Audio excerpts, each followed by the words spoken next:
Okay, we're good. Okay, welcome everybody. This is a special meeting of the Darien Parks and Recreation Commission. It is April 6th, and we have just one agenda item this evening. We do have public comment on the agenda. However, is there anyone who wishes to make a public comment before we get started? Okay, hearing none, then we will go right into our agenda item, which is to, oh, here comes Chris Taylor, to discuss and vote on the proposal to install a historical marker at Tilly Pond Park. And we have a presentation by the Bicentennial Commission committee representatives. I see Al Miller and Shannon I saw, and now I don't see. Silsby. People keep moving around the screen. And I see Sarah as well. Is that the group that's presenting this evening, Al? Yes, it is. Right. Okay, That's great. Everybody received the materials in their email a week or so ago, and hopefully you've all had a chance to review them. I know that Tamara said, questions could be sent in advance. I didn't see any communication going back and forth, but we'll let Al and the team make a brief presentation to supplement the materials that were presented to us. So, Al, I will turn it over to you. Thank you very much. And I really want to thank everybody, every member of the commission, especially Pam and Jamie, for having this special meeting. I know everybody's busy. We're kind of on a time crunch here to get it to the printers and the manufacturers of these markers. So thank you very much for accommodating this special meeting. We really appreciate it. Anyway, I'm just going to do a quick recap, and then I'm going to hand it over to Shannon to tell you more about the actual, what's on the actual marker. I'm Al Miller. I'm the chairman of the Darien 2020 Bicentennial Committee. And this is about something called the Heritage Trail, which is fully funded by the Darien Foundation. So thank you, Sarah and Sarah Woodbury and the Darien Foundation. They're fully funding 9 markers at historical sites throughout the town. And of course, Tilly Pond is one of them. And this is the most exciting, it's the most ambitious, and certainly the most long-lasting of all the projects that the Bicentennial Committee has done. Anyway, so we presented to the Parks and Rec Commission back in September of 2019, and it was approved. At that time, we had not written the text for it.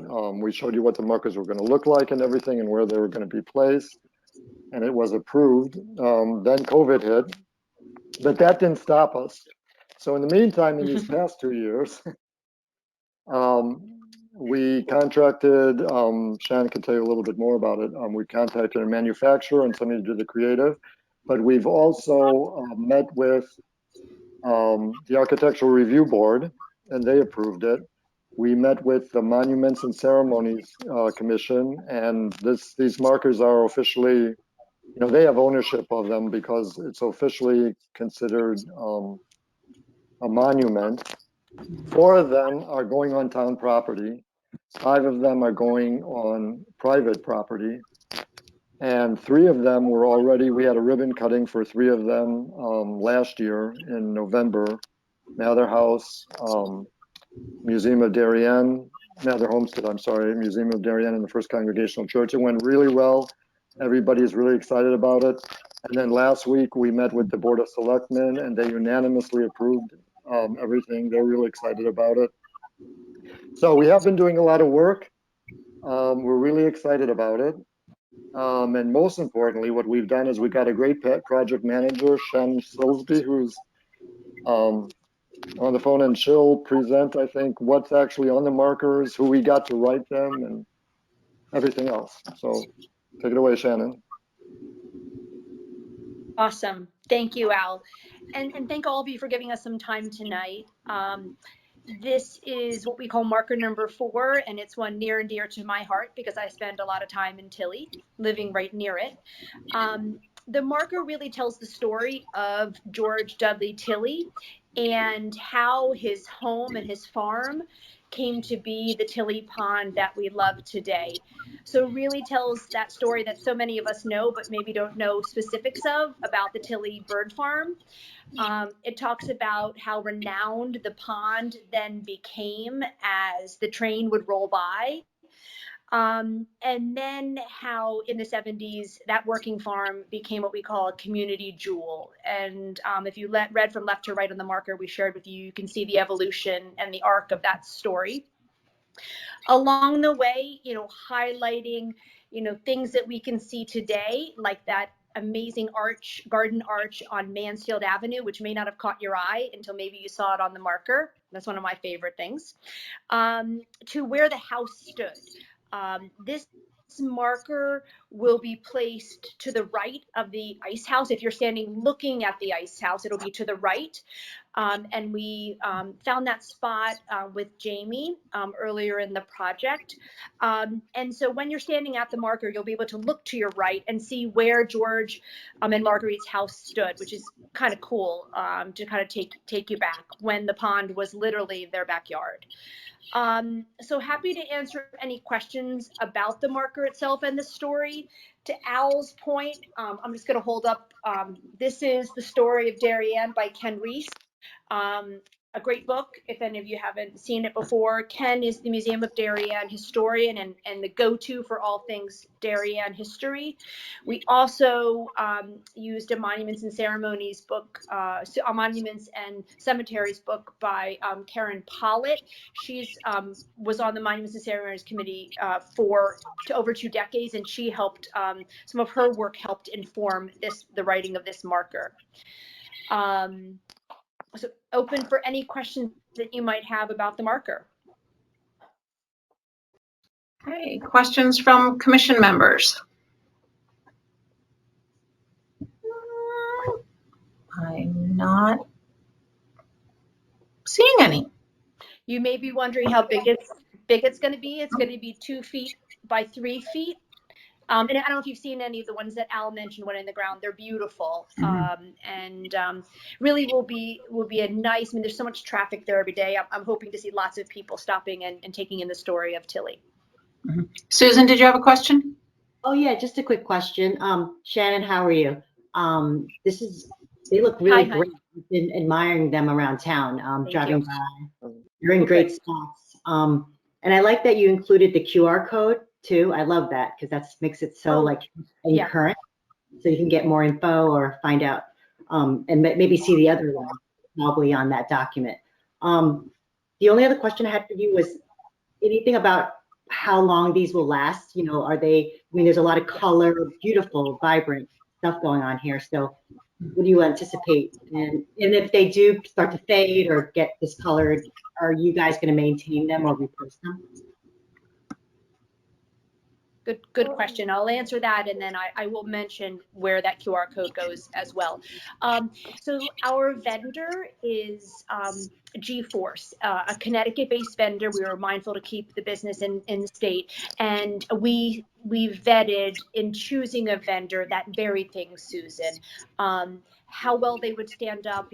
They're graffiti free, they're fade free, and they do have a warranty that. And we checked with other people that have used them as well to see how they're holding up. So they are something that we believe will stand the test of time, not all time, but many decades. And from a maintenance perspective, it's been gifted to the town.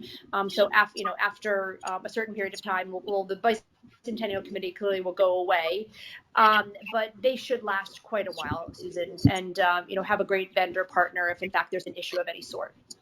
There is actually. I think there's. Let me tell you a bit about that. 10-year warranty, right, Go ahead, Al? Yeah. 10-year warranty, Correct. and then Yeah. talk about you can talk about how I think the town or Monuments and Ceremonies. I mean, doesn't have a lot of maintenance, but someone in the town approved that when we gave the grant, right? Yeah, Monuments and Ceremonies approved it as far as maintaining it, because it is a monument. They maintain your monuments. It does have a 10-year warranty. It is graffiti proof. The only thing you would have to do with it is wash it with soap and water. Yeah. The birds like them. I've washed off the one at Museum of Darien because it's gotten some bird on it. Bird stuff. Um, Pam, do you have a question?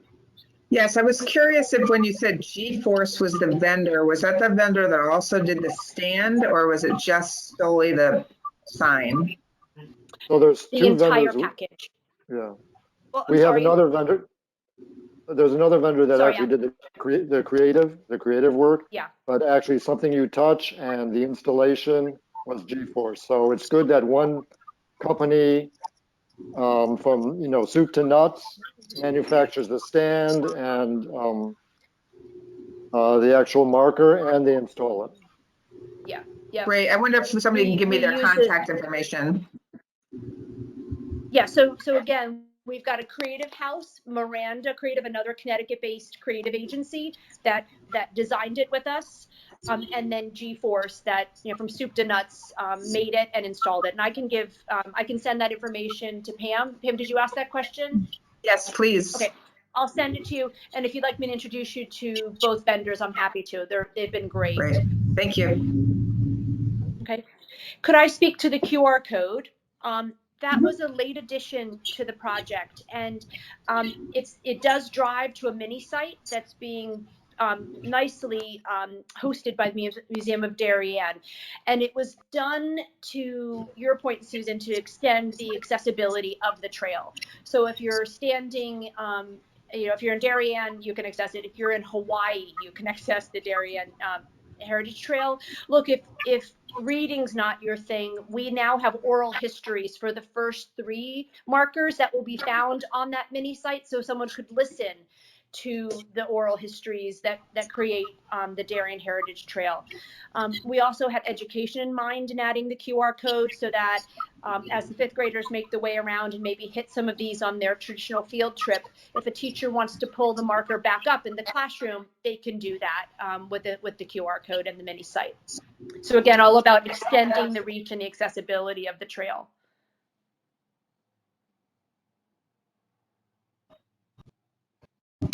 Great. Any additional questions from the commission?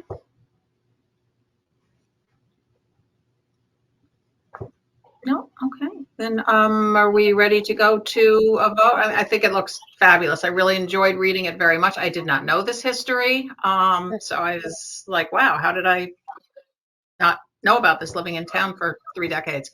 So it was really fantastic. And I think it's going to be a wonderful addition to the park. And So. thanks to Jamie for she helped as well, not only in the placement and all through the Bicentennial Commission, but I know Shannon got with Jamie to do some research about this project, this specific site. Yep. Thank you, Jamie. Thank you, Jamie. Yeah, Al, when you were with us a few years ago, it seems like a lifetime ago, there was discussion about a marker down by the Rings End Bridge, and remember you were asking us about that, but we said it's not parkland. So did you end up doing something there? Yeah, we do have a marker for the Rings End Bridge, and it's correct. It is not parkland. I went to Planning and Zoning, and I also went to the Tax Assessor's Office, and the Board of Selectmen own that site, so they approved that site, right? Okay. Yeah. Okay, so that got taken care of. Yeah, it's that little roundabout. There's a little parking area for about 3 or 4 cars there, and there's a little parking trash area. can. Right. Yeah. There's going to be that's really very, very interesting one too. You got some great photographs and some great text. Yeah. So there'll be one there too. And we plan in June to put these in. Yeah. So they'll all go in. covering. Yep. They'll all go in together. They'll all go in together, but we're going to have a little. We'll unveil the trail. A little ribbon cutting in each one. So if you guys want to attend, For sure. you definitely will be invited. We did like June 10th pop and 11th. before. It was a fun little event. Shannon organized it and Brooke did too, but she couldn't be here tonight. But we're just trying to make sure we line up. Well, Shannon's the boss here, but how we line up the date, and then we'll let everyone know, because we're going to have a little fun and fanfare with it. Awesome. Okay. Any questions? Are we ready to go to a motion? Sounds like seeing none. All right, let me go back to the agenda. Okay, so we will need a motion to approve the placement of a historical marker at Tilly Pond Park. The marker, approval of the marker as, presented to us this evening, the text and whereabouts, et cetera. Susan, and a second. I second. Chris, oh, I saw Chris's hand and I heard a voice. We'll give it to Chris, our newbie. Welcome, Chris, by the way. For those of you who may have missed it, this is his first meeting as a new commissioner. And, okay. Oh, and there's Janet. Okay, so we have a motion and a second. So we just need Jamie. Where have you gone? Are you over there to do the roll call, please? Lori, Yes. Mary Louise, Yes. Cara, Yes. Janet, Yes. Susan. Nope, sorry, Susan. Kathy. Yes. That's everybody. That's everybody. Okay. Then you are approved. Thank you so much for all of your work on this, your efforts over the last couple of years on the bicentennial. I know it was particularly challenging, but you guys made the most of it. Thanks a lot. I love the 2020 one more time. I thought that was unbelievably clever, the way you guys did that. I don't know who thought of that, but Actually, Jamie thought of that, so thanks to Jamie. should have known. I thought that was just super clever. So anyway. And we loved, thanks for all your help with the beach festival. That was fantastic. Just when we were coming out of the first wave of COVID, everybody loved that. We partnered with you. Thank you so much for inviting us to partner with you on that one. So And the thank you virtual one. You guys did the virtual one too. Yeah. Yes. Thank Thank you. you. So much. Thank you for your efforts. Yeah. Thank And you all. You for Darien. I mean, we're so grateful to have you all. We really are. Yes, absolutely. Okay. Okay, so I think we just Take care. need a motion to Bye-bye. adjourn by somebody. Oh, somebody, we got a motion to adjourn. Who's making it? I'll move. Thanks, Mary Louise. Second? Okay. Cara, thank you. Okay, and I'm a yes. You're a yes. Janet, Susan, Yes. Kathy, Yes. and Chris. Yes. Okay, then we're adjourned, and our next regular meeting is on April 20th. Team, we are planning to meet in person, room 119 Town Hall. It's been, I think, since last July, so we met in person, other than our park tour. So looking forward to seeing everybody at Town Hall again. Okay, so we'll see everybody soon. Thanks. Thank you very much. Night, everybody. Bye-bye. Hi, Al. Good to see you.